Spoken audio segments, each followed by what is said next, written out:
The blood on Rebecca Remington's lip had barely dried when the stagecoach lurched to a stop in Linden, Montana territory, and she knew that running this far still would not be far enough if Marcus found her.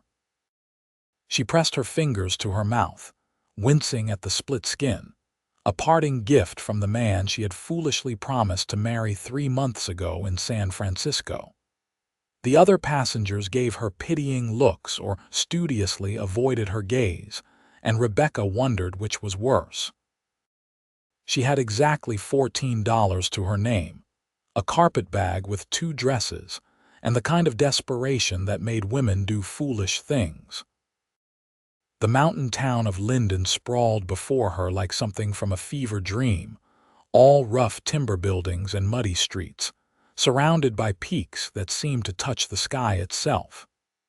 It was 1877, and this place looked like civilization had arrived reluctantly and might leave at any moment. Rebecca stepped down from the coach, her boots sinking slightly into the spring mud, and tried to ignore how every man on the street turned to stare.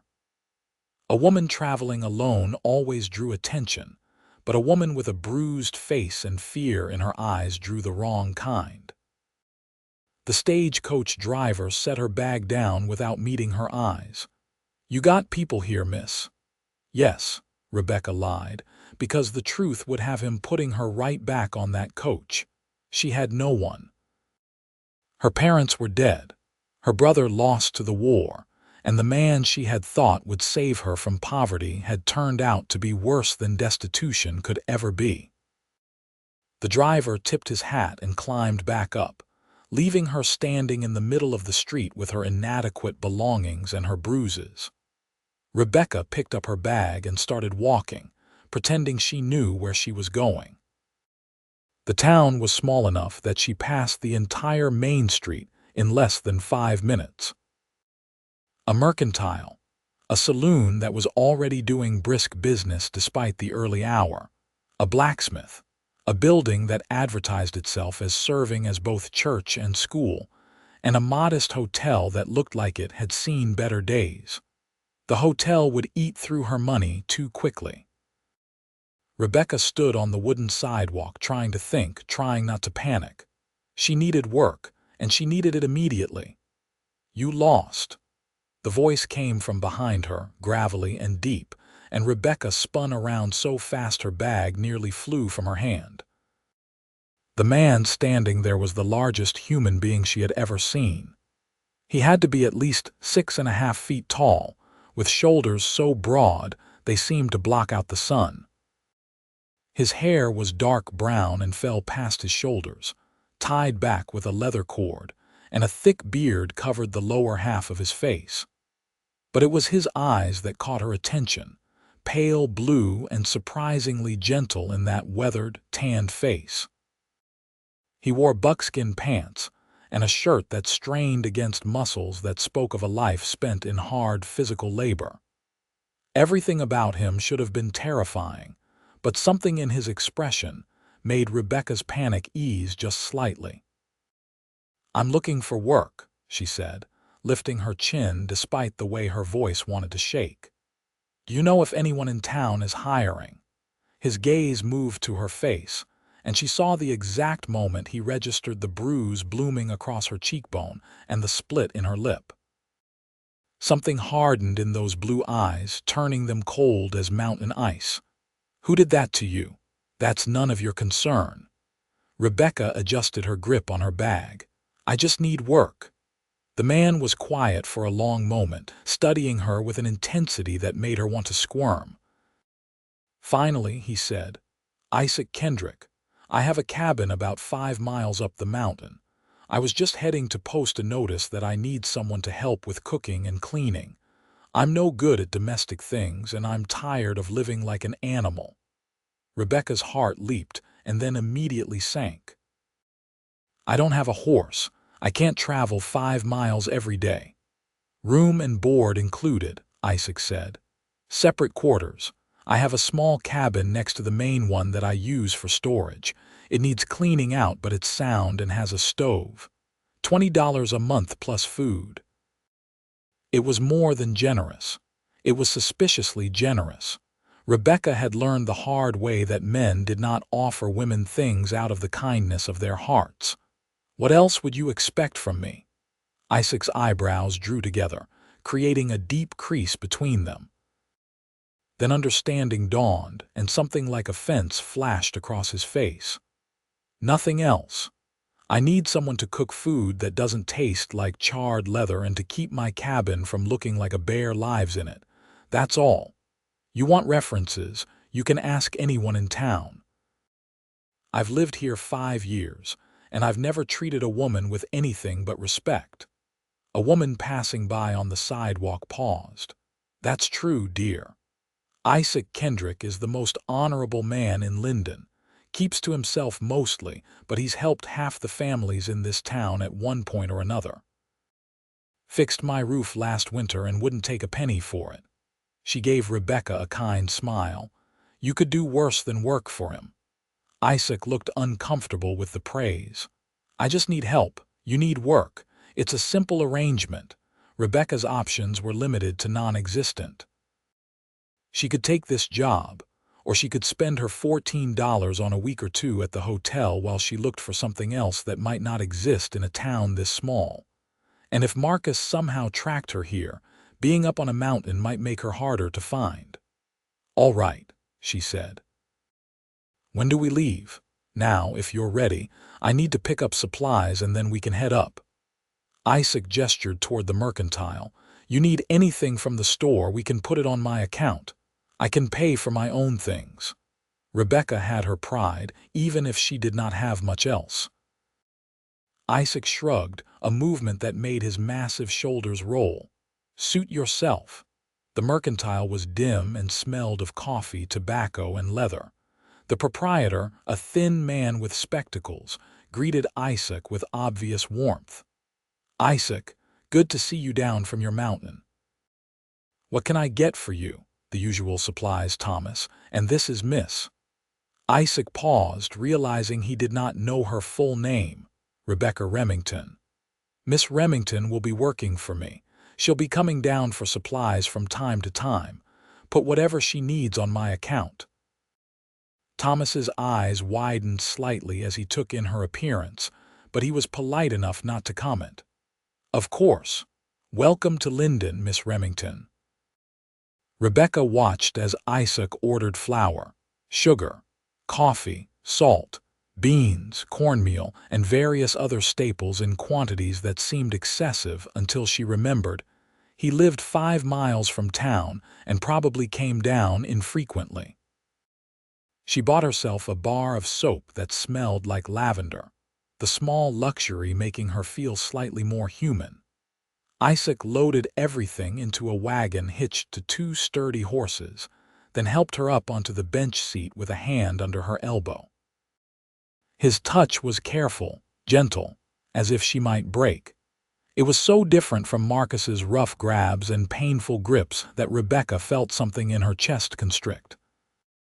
The road up the mountain was rough, more of a trail than an actual road, and it wound through pine forests that smelled like Christmas and growing things. Isaac drove in silence, not seeming to feel the need to fill the quiet with conversation. Rebecca appreciated that. She was tired of men who talked at her, never listening, only waiting for their turn to speak again. "How long have you been up here?" she finally asked, because the silence was starting to feel heavy with unasked questions. 5 years, like I said, came out here after the war." Isaac's voice was neutral, but Rebecca heard the weight behind those words. The war had ended 12 years ago, but it had left scars on everyone it touched. "Did you fight?" "Yes." He did not elaborate, and Rebecca did not push. She had her own things she did not want to talk about. The cabin came into view as they rounded a bend, and Rebecca felt her breath catch. It was beautiful in a rough, practical way. Built from logs chinked with mud and moss, it sat in a clearing with a view of the valley below that seemed to stretch on forever. Smoke curled from a stone chimney. A smaller cabin sat about 20 yards away, connected to the main house by a well-worn path. "That'll be yours," Isaac said, nodding toward the smaller building. "Like I said, it needs work. I've been using it to store furs and equipment, but I'll clear it out today." He pulled the wagon to a stop and climbed down, then came around to help Rebecca down. His hands on her waist were firm but careful, and he set her on her feet as if she weighed nothing at all. The casual display of strength should have been frightening, but instead, Rebecca felt something she had not felt in a long time. Safe. "Let me show you around," Isaac said, grabbing several bags from the wagon. The main cabin was surprisingly well built inside, with a large stone fireplace, a sturdy table and chairs, shelves lined with books, and a bed in the corner that looked handmade. Everything was meticulously organized but covered in a fine layer of dust that spoke of a man who spent more time outdoors than in. "Kitchen's through there," Isaac said, gesturing to a lean-to addition on the side. "Stove works well. I keep it stocked with wood. Springhouse is out back for keeping things cool. I hunt and trap, so there's usually fresh meat. I have chickens for eggs. Not much of a garden, though. I can't seem to keep anything green alive." Rebecca walked through the cabin, mentally cataloging what needed to be done. It was not dirty exactly, just neglected. "This is nice. You built it yourself, most of it. Had help with the roof." Isaac set the supplies down on the table.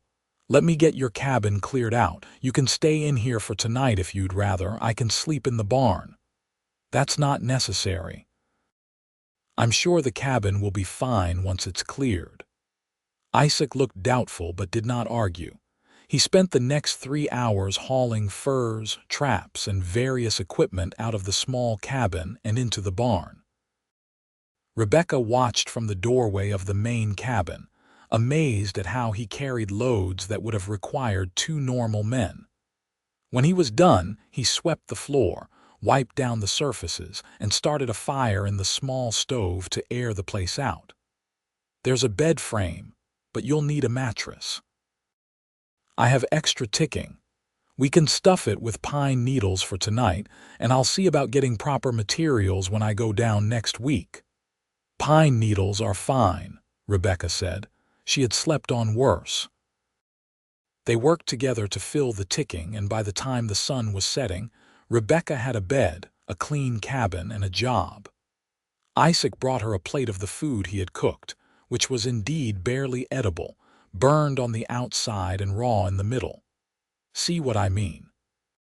he said, looking embarrassed. "I'm hopeless." Rebecca smiled despite herself. "I'll make breakfast in the morning." Isaac nodded and backed toward the door. "Bar this behind me. There's nothing dangerous up here usually, but better safe." He left, and Rebecca slid the wooden bar into place, then stood in the middle of her small cabin and tried to remember the last time she had felt this strange mixture of exhaustion and hope. The pine needle mattress smelled fresh and clean. The stove kept the mountain chill at bay. And for the first time in months, she was alone without being afraid. She slept better than she had since leaving San Francisco. The next morning, Rebecca woke to birdsong and sunlight streaming through the single window. She dressed quickly, washed her face in the basin of cold water Isaac had left by her door, and made her way to the main cabin. Isaac was already up, splitting wood near the barn with an axe that looked like a child's toy in his massive hands. He had taken his shirt off in the morning warmth, and Rebecca tried very hard not to stare at the display of muscle and strength. His back was criss-crossed with scars, some old and faded, some newer. War wounds, she assumed, or perhaps from the hard life he lived up here. He saw her and set the axe down, reaching for his shirt. "Morning." "Good morning. I'll start breakfast." The kitchen was well stocked, and Rebecca found herself actually enjoying the process of cooking. She made flapjacks, fried eggs from the chickens, and coffee that did not taste like mud. When she called Isaac in, He looked at the spread on the table with something like wonder. "This looks amazing," he said, sitting down carefully as if afraid the chair might break under his weight. They ate in comfortable silence, and Rebecca noticed that Isaac had good table manners despite his rough appearance. He did not grab or gulp, did not talk with his mouth full, did not make her feel watched or evaluated. It was such a stark contrast to Marcus, who had criticized every bite she took, every move she made. "Thank you," Isaac said when he was done. "That's the best meal I've had in longer than I can remember. It's what you're paying me for. Still, I appreciate it." He carried his plate to the washing basin without being asked, another small gesture that spoke of consideration. "I need to check my trap lines today. Will you be all right here alone?" Rebecca bristled slightly. "I'm perfectly capable of being alone." Isaac raised his hands in a placating gesture. "I didn't mean offense. I just wanted to make sure you're comfortable," she softened. "I'm sorry." "Yes, I'll be fine. Is there anything specific you'd like me to do today?" "Whatever you think needs doing. I trust your judgment." He left, taking a pack and his rifle, and Rebecca spent the day cleaning the main cabin from top to bottom. She swept and scrubbed, washed windows, aired out blankets, and organized shelves. She found a vegetable garden plot that was overrun with weeds and spent an hour clearing it out, thinking about what she might plant. Isaac returned as the sun was setting, carrying 2 rabbits and looking impressed at the transformation of his cabin. "You did all this in one day." "It wasn't that bad, just needed attention." Rebecca had flour in her hair and dirt on her dress, but she felt accomplished in a way she had not felt in a long time. "I'll make rabbit stew for dinner." Over the next few days, they fell into a routine. Isaac would check his traps or hunt or work on various projects around the property. Rebecca would cook and clean, tend the chickens, and slowly bring order to the homestead. They spoke little but grew comfortable with each other's presence.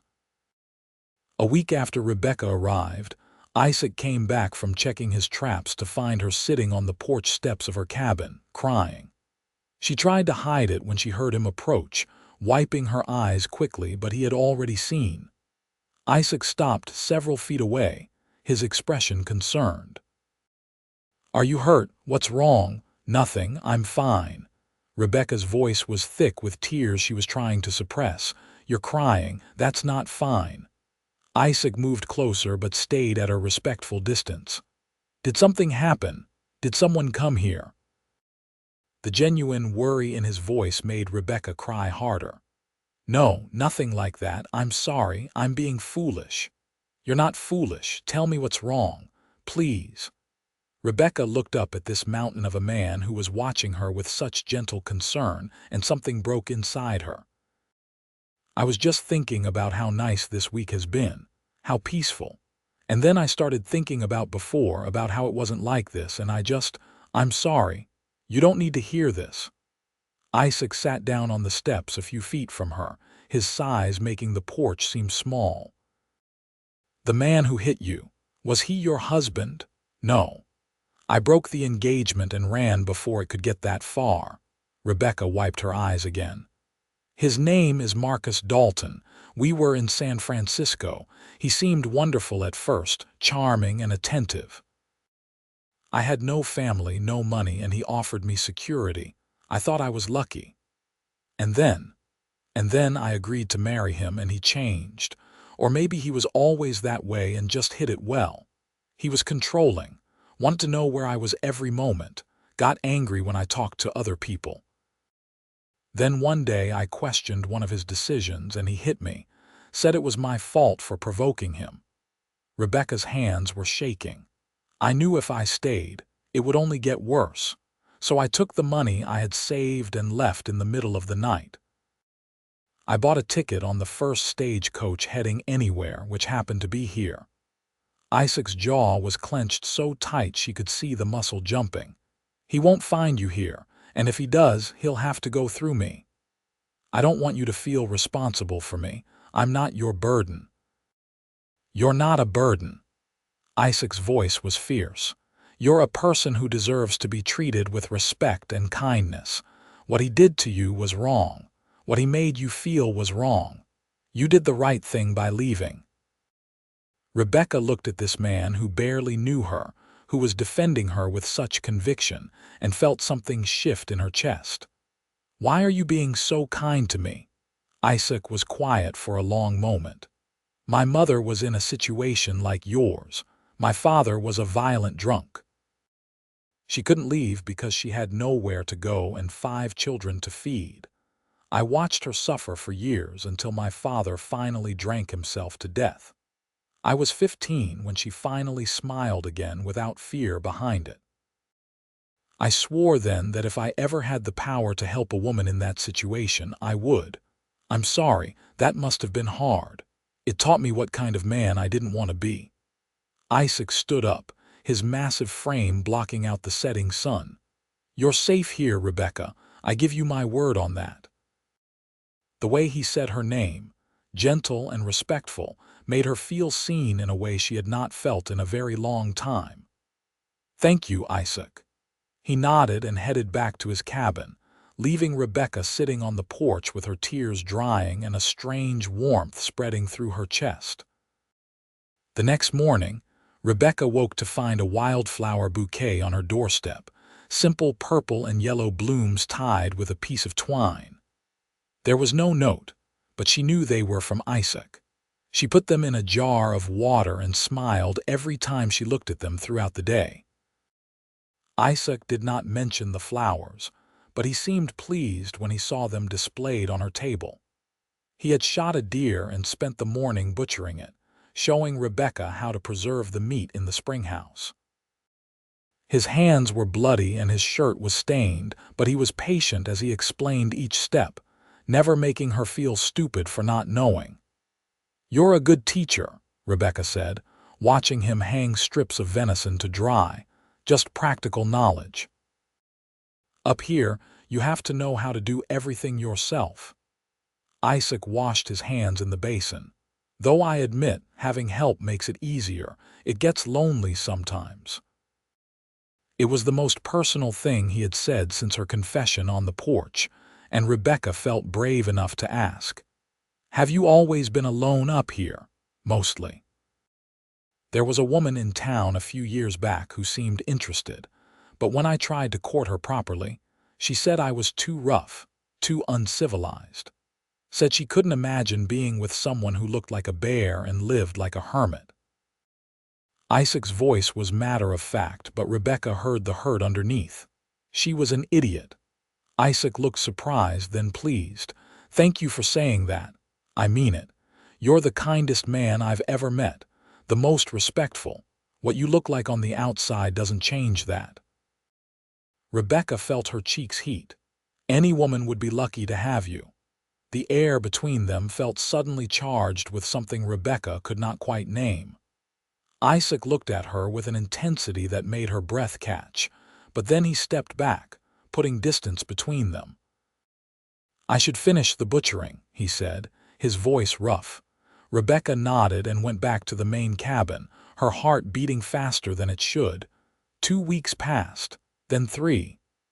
Summer settled over the mountain with warm days and cool nights.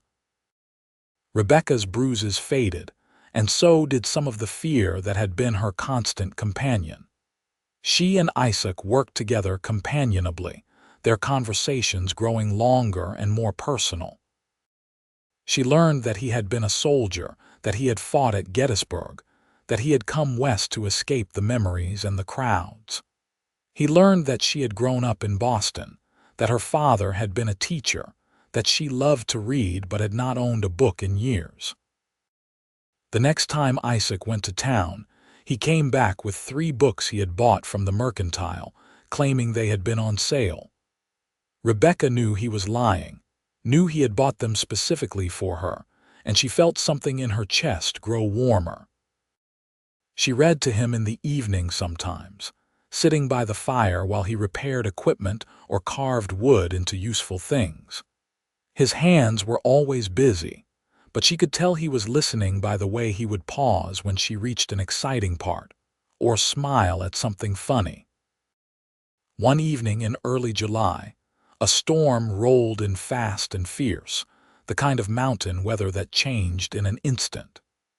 Rebecca was in her cabin when the rain started, but within minutes, it was coming down so hard she could barely see the main cabin through the downpour. Thunder cracked overhead and she jumped despite herself. A knock on her door made her yelp. She opened it to find Isaac standing in the rain, soaked through, looking concerned. "Are you all right? I know some people don't like storms." "I'm fine," Rebecca said, but another crack of thunder made her flinch. Isaac saw it. "Can I come in? Just until the worst passes." Rebecca stepped back and he entered, having to duck to get through the doorway. Water dripped from his hair and clothes, forming a puddle on her floor. She grabbed a towel and handed it to him, trying not to notice the way his wet shirt clung to every muscle. "Thank you for checking on me," she said. "I didn't want you to be scared alone." Isaac dried his face and hair, then stood there awkwardly, too large for the small space. "My mother used to hate storms." Another boom of thunder rattled the windows and Rebecca couldn't help her small gasp. Before she could feel embarrassed, Isaac had crossed the room and was standing in front of her, his presence solid and reassuring. "It's just noise," he said gently. "It can't hurt you in here, I know, it's silly." But Rebecca found herself drawn to his warmth, to the sense of safety he radiated. "It's not silly to be afraid." Isaac's voice was soft. "But you don't have to be afraid alone, not anymore." Rebecca looked up at him, at this man who had shown her nothing but kindness and respect, who had given her safety and space and flowers, and she realized with stunning clarity that she was falling in love with him. The realization should have been terrifying. It had been less than 2 months since she fled Marcus. She should not be ready to trust another man, let alone love one. But Isaac was nothing like Marcus. He had never raised his voice to her, never grabbed her roughly, never made her feel small or stupid or afraid. He asked permission before entering her space. He kept his distance unless invited closer. He treated her like a person with thoughts and feelings and worth. Isaac must have seen something in her expression because his own face softened. Slowly, telegraphing his movement, he reached out and touched her cheek with the backs of his fingers, the gentlest brush of contact. "Rebecca," he said, and her name in his deep voice made her shiver. "I need to tell you something, but I don't want to make you uncomfortable." "If you want me to leave, I will. Tell me. I've come to care for you, more than I should, maybe, more than an employer should care for his employee." Isaac's hand dropped away from her face. "You make me happy in a way I haven't been in years. I look forward to seeing you every morning. I find excuses to be near you. And I know I have no right to feel this way, not when you've been through what you have, not when you need space and time to heal. So I'll keep it to myself if that's what you need.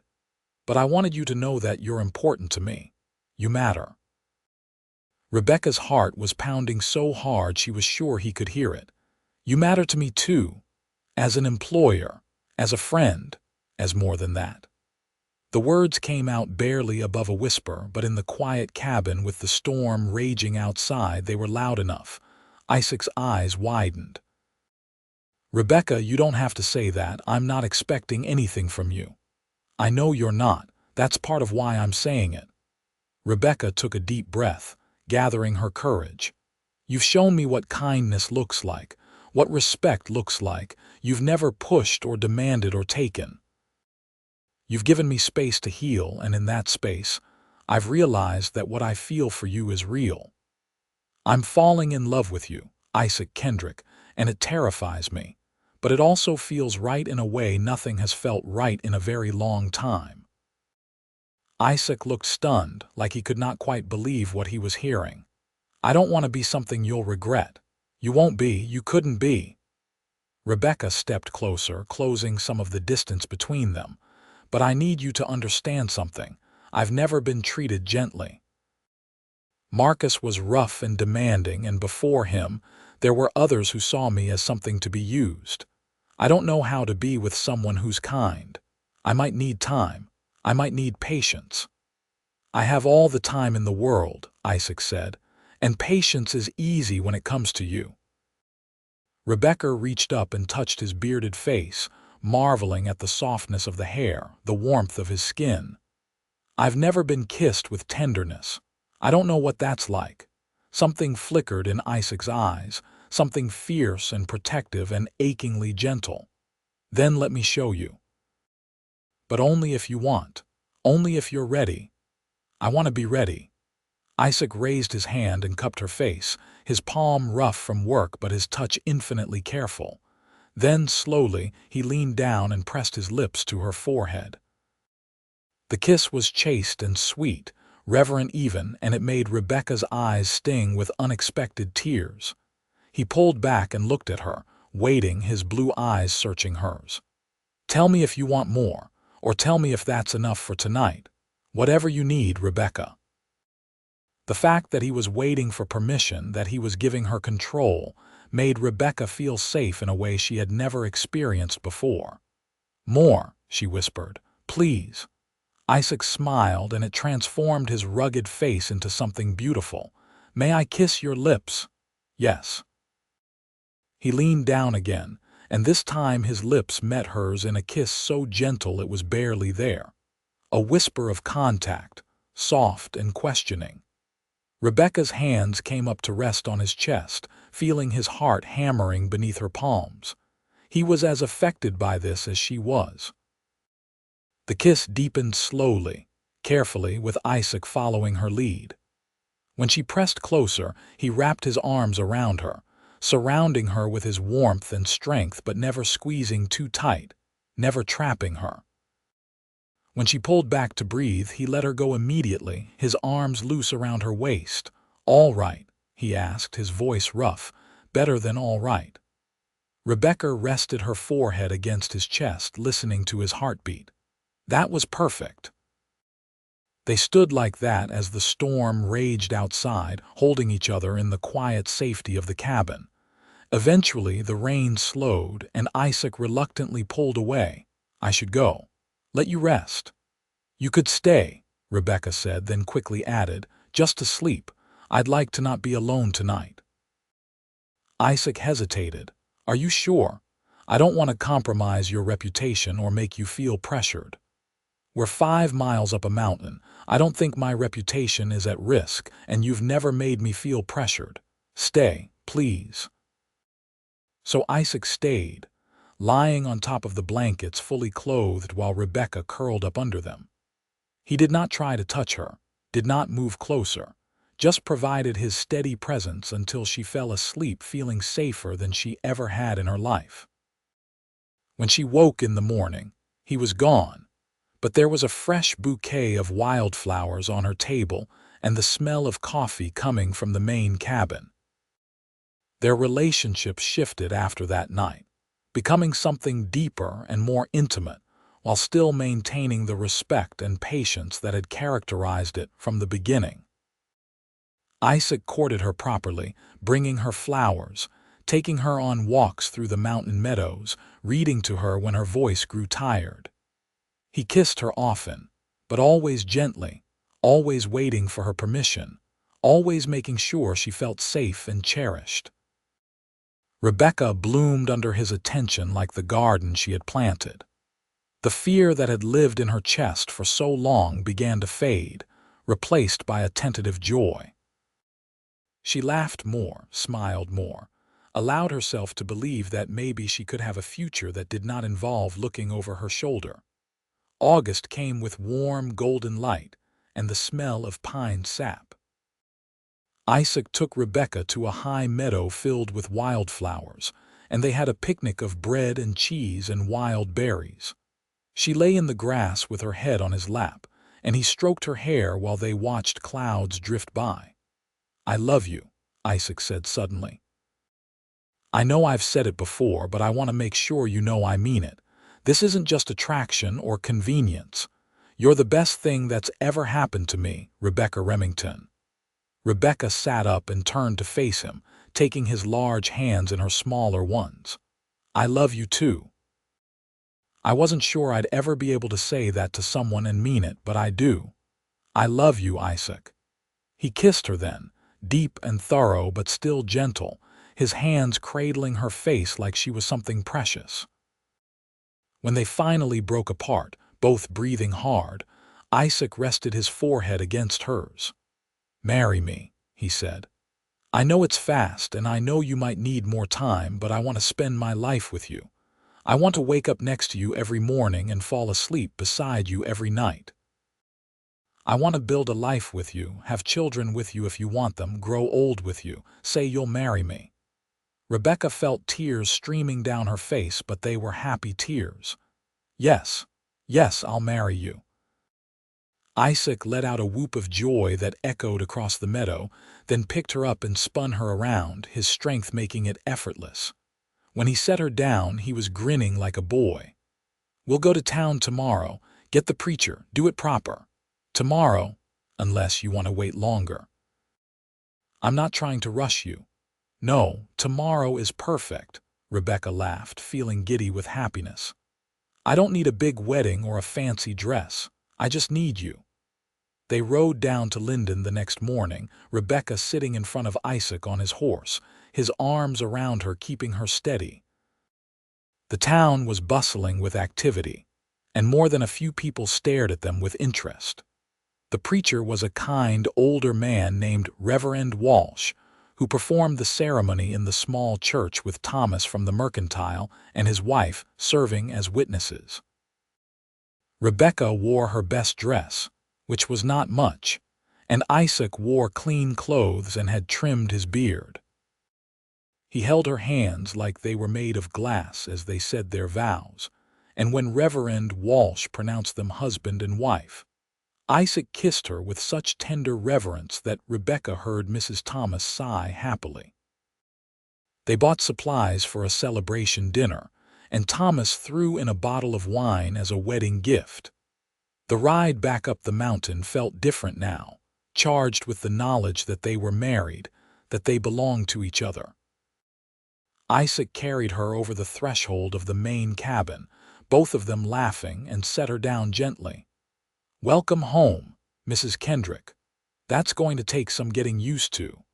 But Rebecca liked the sound of it, liked having a name that connected her to this man who loved her so completely. That night, Isaac showed her what tenderness truly meant. He undressed her slowly, reverently, kissing every inch of skin as it was revealed. He worshipped her body with his hands and mouth, patient and gentle, always checking to make sure she was comfortable, always putting her pleasure above his own. When they finally came together, it was nothing like Rebecca's limited experience had led her to expect. There was no pain, no roughness, just overwhelming sensation and intimacy and love. Afterwards, they lay tangled together in Isaac's large bed, and Rebecca traced the scars on his chest with gentle fingers. Tell me about these. Bayonet wounds, got them at Gettysburg. Isaac's voice was quiet. I was lucky. Most of my friends didn't make it off that battlefield. I'm sorry you had to go through that. It made me who I am, led me here to you, so maybe there was a purpose to it after all. Isaac pulled her closer, tucking her head under his chin. I never thought I'd have this, a wife. A partner, someone to love. Neither did I. I thought I'd always be alone or worse, trapped with someone who hurt me. Rebecca pressed a kiss to his chest, right over his heart. Thank you for showing me that love doesn't have to hurt. It should never hurt, not real love. Isaac's arms tightened around her, protective even in sleep. The next few months were the happiest of Rebecca's life. She and Isaac fell into the rhythms of married life easily, working together during the day and holding each other at night. The cabin felt like a real home now, warm and lived in and full of love. Rebecca planted a more extensive garden, and Isaac built her a chicken coop that was far nicer than the ramshackle one he had been using. They talked about their dreams, their fears, their pasts. Isaac told her about the war, about the nightmares he sometimes still had. Rebecca told him about her childhood, about losing her parents, about the desperate loneliness that had made her vulnerable to someone like Marcus. "You ever worry he'll find you?" Isaac asked one evening as they sat on the porch watching the sunset. "Sometimes, but less than I used to. I feel safe here with you." Rebecca leaned against his shoulder. "And I know you wouldn't let him hurt me. Never. I'd die before I let anyone hurt you again." "Let's hope it doesn't come to that. I'd rather you stay alive and with me." Isaac smiled and kissed the top of her head. "That's my plan."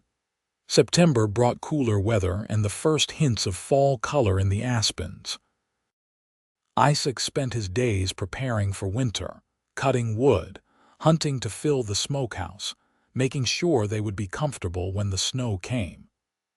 Rebecca helped where she could, grateful to have purpose and partnership instead of the isolation and fear that had characterized so much of her life. She had just finished hanging laundry one crisp morning when she heard the sound of a horse approaching. Visitors were rare this far up the mountain, and something about the sound made her uneasy. She walked around to the front of the cabin just as a man on horseback came into view. Her blood turned to ice. Marcus Dalton sat astride a fine horse, looking out of place in his city clothes, his handsome face set in hard lines. He saw her and smiled, but there was no warmth in it. "Rebecca, did you really think you could run from me?" Rebecca's heart was pounding so hard she thought it might burst from her chest. "How did you find me?" "It took time and money, but I have both." Marcus dismounted, moving toward her with predatory grace. "You're my fiancé, you belong to me. It's time to stop this foolishness and come home." "I'm not your fiancé. I broke our engagement and I am home." Rebecca stood her ground despite every instinct screaming at her to run. "You need to leave. I'm not leaving without you." Marcus was closer now, close enough that she could see the anger in his eyes. "You've embarrassed me, Rebecca. Made me look like a fool. Do you know how much time I've wasted tracking you down, how much gossip you've caused? That's not my problem. I don't want to be with you. I never want to see you again." Rebecca took a step back. "Leave now before my husband comes back." Marcus laughed, a cold sound.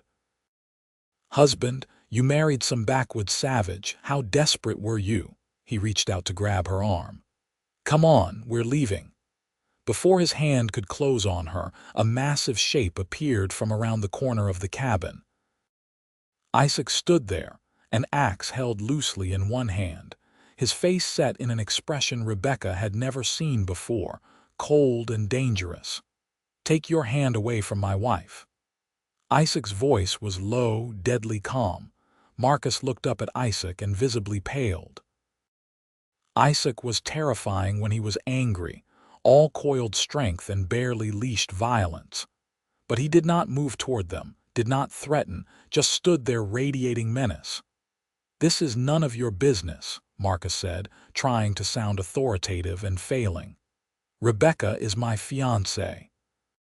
She ran away, but she's coming home with me now. She's not your fiancée, she's my wife, and she's not going anywhere she doesn't want to go." Isaac set the axe down, a deliberate movement that somehow made him seem more dangerous, not less. "You need to leave, now. Or what? You'll assault me. I'll have you arrested." Marcus was blustering now, scared but trying to hide it.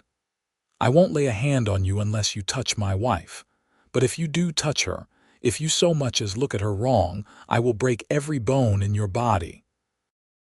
Isaac's voice was matter-of-fact, like he was discussing the weather.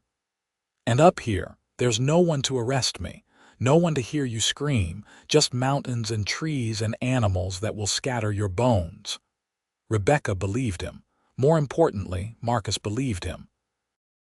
The city man took a step back, his face pale. "This isn't over," Marcus said, trying to salvage some dignity. "I'll report this.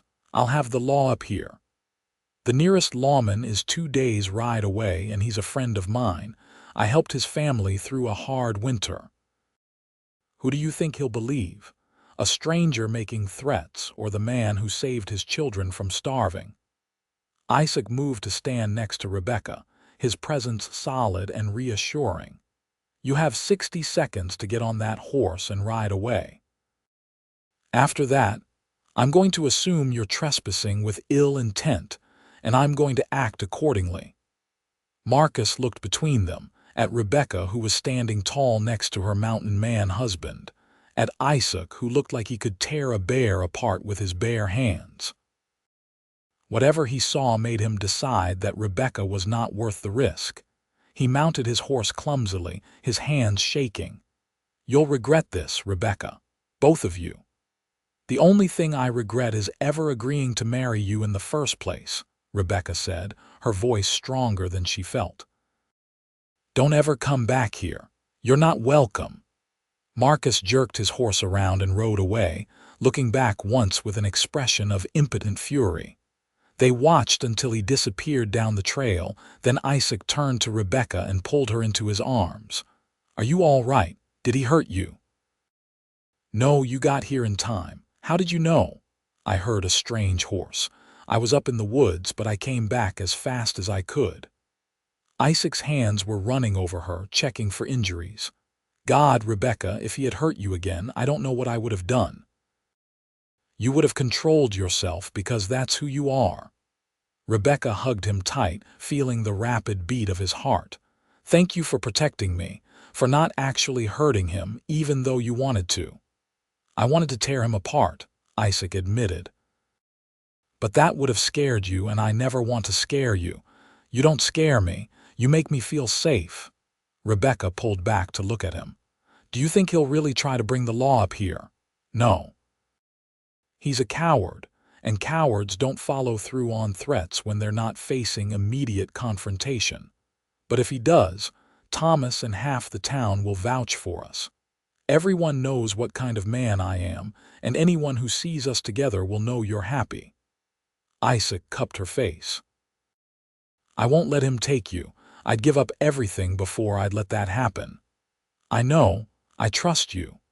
And Rebecca realized it was true. She trusted Isaac completely, something she never thought she would be able to say about any man. They went inside, and Isaac held her while she shook with the aftermath of fear and adrenaline.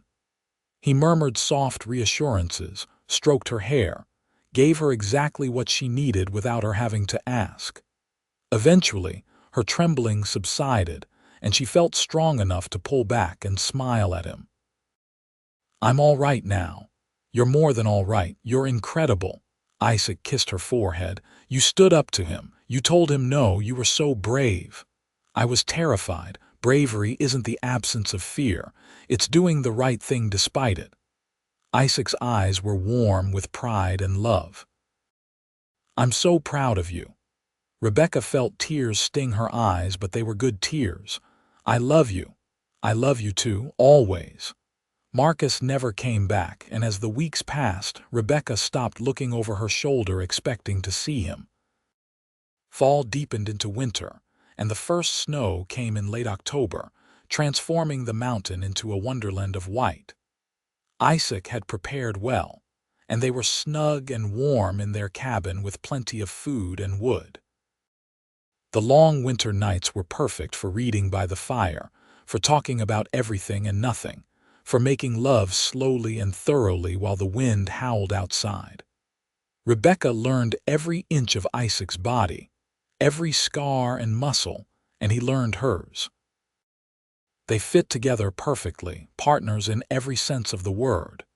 In December, Rebecca woke one morning feeling queasy. She barely made it outside before she was sick, and when she came back in, pale and shaking, Isaac was waiting with a blanket and worry in his eyes. Should I go get the doctor? No, I don't think I'm ill. Rebecca let him wrap her in the blanket and lead her to a chair. I think I might be pregnant. Isaac froze, his eyes going wide. Pregnant, are you sure? Not completely, but all the signs are there. I've missed my monthly courses, I've been tired, and now this. Rebecca watched his face carefully, trying to gauge his reaction. "Are you happy about it?" "Happy." Isaac dropped to his knees in front of her, taking her hands in his. "Rebecca, I'm thrilled, terrified but thrilled. A baby, our baby." He pressed his face against her stomach. "Thank you. Thank you for giving me this." Rebecca ran her fingers through his long hair, feeling her own joy rise to match his. "I'm scared. I don't know how to be a mother.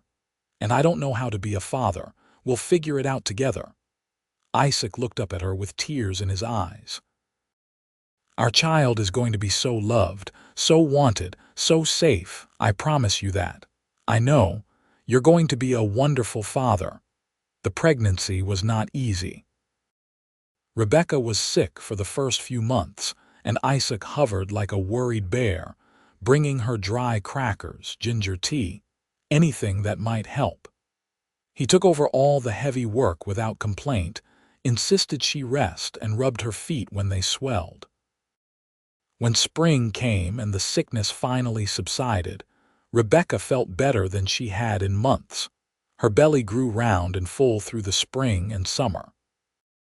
Isaac talked to it every night, telling their unborn child stories about the mountain, about its mother, about the life they would have together.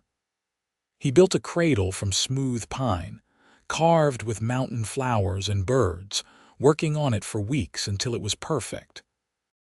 In late August, Rebecca went into labor. Isaac rode down to town to fetch the midwife, a capable woman named Mrs. Henderson, and then paced outside the cabin like a caged animal while Rebecca labored inside. It took 16 hours, and Isaac heard every cry of pain, each one making him want to break down the door and fix it somehow, make it better.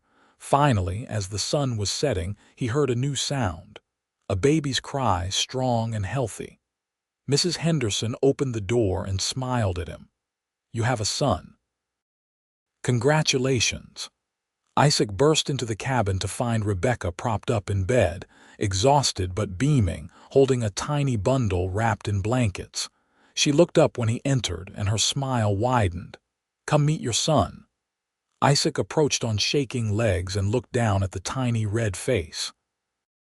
The baby had a shock of dark hair and was waving miniature fists angrily. He was perfect, absolutely perfect. "Can I hold him?" Isaac's voice was awed. Rebecca carefully transferred the baby to his arms, and Isaac held his son like he was made of spun glass. The baby settled immediately against his father's chest, his cries stopping. Isaac felt tears streaming down his face, and he didn't even care. "He's beautiful. You're beautiful. Thank you, Rebecca. Thank you for this gift." "His name is James Isaac Kendrick," Rebecca said. "I hope that's all right." "I wanted him to have your name. It's perfect." Isaac bent to kiss his wife's forehead, then his son's. "Everything is perfect." Mrs. Henderson stayed for a few days to help, and then it was just the three of them, learning to be a family. James was a good baby, healthy and strong, with his father's blue eyes and his mother's delicate features. Isaac was a natural father, patient and gentle, changing diapers without complaint and walking the floor with James when he was fussy so Rebecca could rest. The years that followed were full and happy. They had 2 more children, a daughter named Sarah when James was 2, and another son named Thomas when Sarah was 3. The small cabin could not hold them all, so Isaac built an addition, expanding their home to accommodate their growing family. James grew into a strong boy who loved following his father through the mountain forests. Sarah was spirited and curious, always asking questions and exploring. Thomas was the baby, sweet-natured and cuddly, content to sit in his mother's lap while she read stories. Isaac taught the children to hunt and trap, to respect the land and the animals, to be kind and strong and honorable. Rebecca taught them letters and numbers, history and stories, the value of learning and thinking. Together, they raised children who were confident and loved, who knew they were safe and wanted, who had never known fear or violence in their home. Rebecca never forgot the woman she had been when she stumbled into Linden with bruises on her face and terror in her heart. But that woman felt like a stranger now, someone from another life. The woman she had become was happy, fulfilled, deeply loved and loving in return. She had a partner who treated her with unfailing respect and tenderness, children who brought her joy, and a home that was filled with laughter and warmth. On their 10th anniversary, Isaac took Rebecca back to the meadow where he had proposed. The children were staying with Mrs. Henderson in town for the night, giving them rare time alone. They lay in the grass like they had all those years ago, older now, their hands work roughened and their faces lined, but still deeply in love. "You ever regret it?" Isaac asked. "Coming up here with a stranger, marrying me so quickly?" "Never, not for a single moment." Rebecca turned to look at him, this man who had saved her in every way that mattered. "You gave me everything I never knew I wanted: safety, love, a family, a home. You showed me what it means to be truly cherished." "You saved me too," Isaac said. "I was just existing before you came, going through the motions. You gave me purpose and joy and a reason to look forward to tomorrow." They kissed as the sun set over the mountains, a kiss that held a decade of love and trust and tenderness. When they finally pulled apart, Rebecca smiled at her husband. 10 years. Can you believe it? Best 10 years of my life. Here's to 50 more. At least 50 more, Rebecca agreed. They did not get 50 more years, but they got close. They grew old together on their mountain, watching their children grow and marry and have children of their own. James became a trapper like his father, bringing his wife to live in a cabin he built just down the slope. Sarah married a teacher and moved to town, but visited often with her growing brood. Thomas became a carpenter, his father's skill with his hands passed down and refined. Isaac's hair turned silver and Rebecca's went gray, but he still brought her wildflowers and she still made his favorite meals. He still kissed her forehead first, gently, asking permission before moving to her lips. She still felt safe in his arms, still trusted him completely, still loved him with every fiber of her being. When Isaac was 72, he died peacefully in his sleep after a long, full life.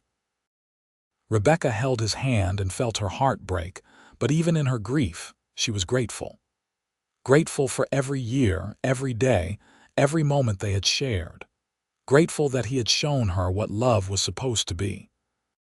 Grateful that he had taught their children and grandchildren that strength and gentleness could coexist, that real men protect and cherish, that love should never hurt. She lived another 5 years, surrounded by children and grandchildren who adored her, telling stories about their grandfather who had been the best man any of them had ever known. When Rebecca died at 77, she was laid to rest next to Isaac on the mountain they had loved, their graves marked with simple stones that read "Beloved Husband and Father" and "Beloved Wife and Mother." But that was far in the future from where our story truly ends. The real ending, the one that mattered most, was that moment in the cabin when a terrified woman with a bruised face met a mountain man with gentle eyes. That moment when he kissed her forehead first and waited for permission, showing her what tenderness really meant. That was when their story truly began, and everything else, all the years of love and joy and family, flowed from that single act of respect and patience. Rebecca had been a woman who had never known gentleness, and Isaac had been a man who thought he would always be alone. Together, they built something beautiful. A love story that lasted a lifetime, a family that flourished, and a legacy of kindness and respect that lived on in their children and their children's children. On the mountain above Linden, Montana Territory, where the pine trees whispered in the wind and the meadows bloomed with wildflowers every spring, their story became legend. People talked about the mountain man and the woman he loved, about the tender way he had courted her, about the life they had built together. Young men learned from Isaac's example that strength was nothing without gentleness. Young women learned from Rebecca's courage that they deserved to be treated with respect, and that love should never involve fear. The cabin stood for many years after they were gone, maintained by their descendants who understood that it was more than just logs and mortar. It was a testament to what two people could build when they chose kindness over cruelty, patience over demands, tenderness over roughness.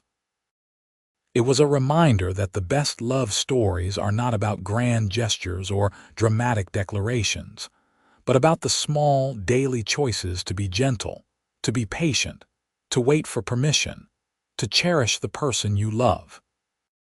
And it all started with a kiss on the forehead and a question unspoken but understood. Is this all right? Can I love you this way? Will you let me show you what tenderness means? Rebecca's answer, then and every day after, was yes. That was their story, complete and whole, filled with all the love and tenderness and happiness that two people could possibly create together. A story that proved that even the deepest wounds could heal, that even the most broken trust could be rebuilt, and that real love, patient and kind and gentle, could transform two lonely souls into something beautiful and lasting and true. The end.